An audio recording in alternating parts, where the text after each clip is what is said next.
The text arrived at 12:47 a.m. Don't wait up. I'm staying at Claire's. Too much wine lol. Love you red heart. I stared at those words until the red heart began to smear in my vision. Not from exhaustion, but from that gut-deep twist when you already know something is wrong. That tone, breezy, effortless, haha, casual. That's the tone people use when they want the lie to sound harmless. Claire lived 20 minutes from the hotel where her company's annual gala was happening. I had driven Emma there myself. She wore the sapphire dress I'd bought her on our last anniversary, the one she once said made her feel like a storm in human form. Now the storm was lodged inside my chest.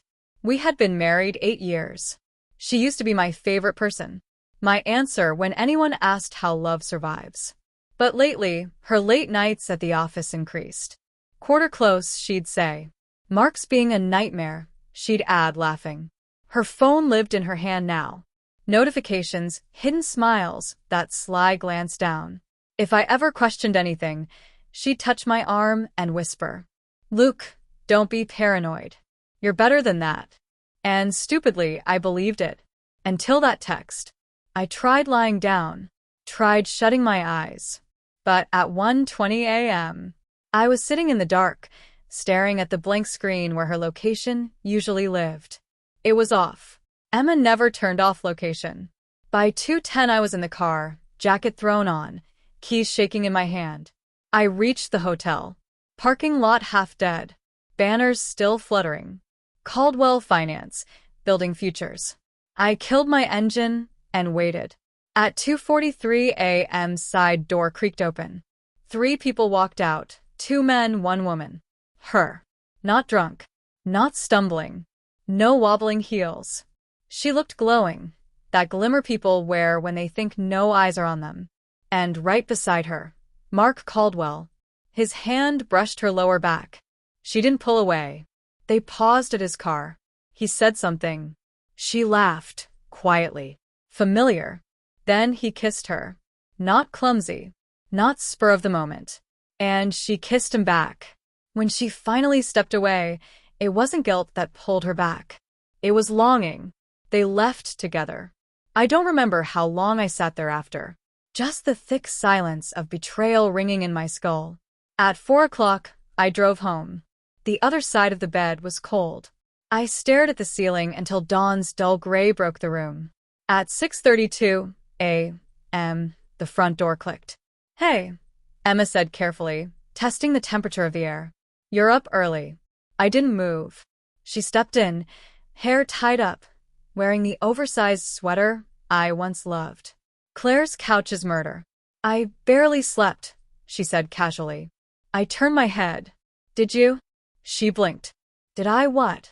Sleep well at Claire's?" Her face twitched. "Too much wine," weak laugh.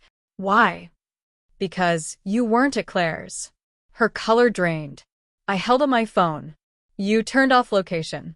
You've never done that." Her expression shifted. Anger, not guilt. "You tracked me?" "Don't flip this," I said quietly. "This is not about me." She backed up half a step. "Luke, it's not what you think." "Then tell me." Her hands shook. "It's complicated." "It's actually very simple," I said. "You lied." Tears gathered. I still couldn't tell if they were real or part of the well-rehearsed performance she'd perfected over the years. "I didn't plan it," she whispered. "It just happened." I laughed. Bitter. Ugly. "You don't accidentally kiss your boss at 2 in the morning." She winced. "I know. I'm sorry." Sorry doesn't glue broken glass back together.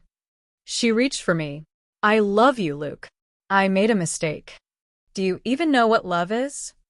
I asked. Because love doesn't hide behind emojis and borrowed excuses. Silence filled the room like smoke. Then something in me hardened. Not rage, something colder. "Get dressed." "What?" "We're going to breakfast." "Now."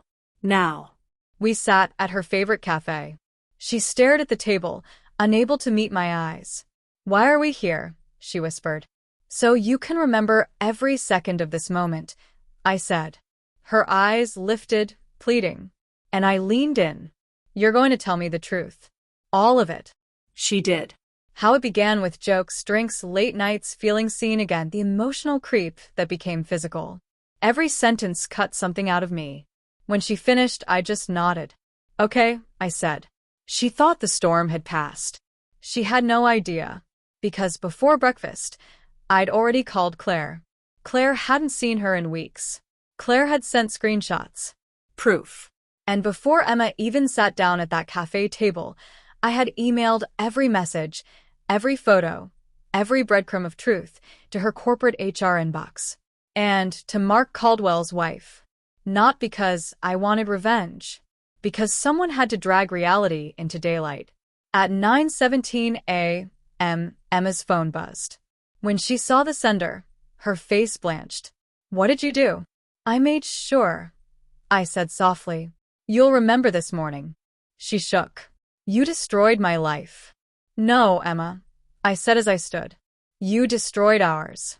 I left her there, surrounded by coffee steam and ruins. That night I sat alone in the house we built. Her mug with the chipped handle still on the counter. Her perfume still clinging to the air. It didn't feel like winning. Because betrayal doesn't end with vengeance. It ends in silence, and a hollow space where something once lived. I scrolled to our wedding photo. 2 people smiling, believing forever meant something concrete. Maybe once it did. Maybe it never did. The clock glowed 11:58 p.m. The day she vanished, and the morning I made sure she never forgot, was nearly over. But the ache? That stayed.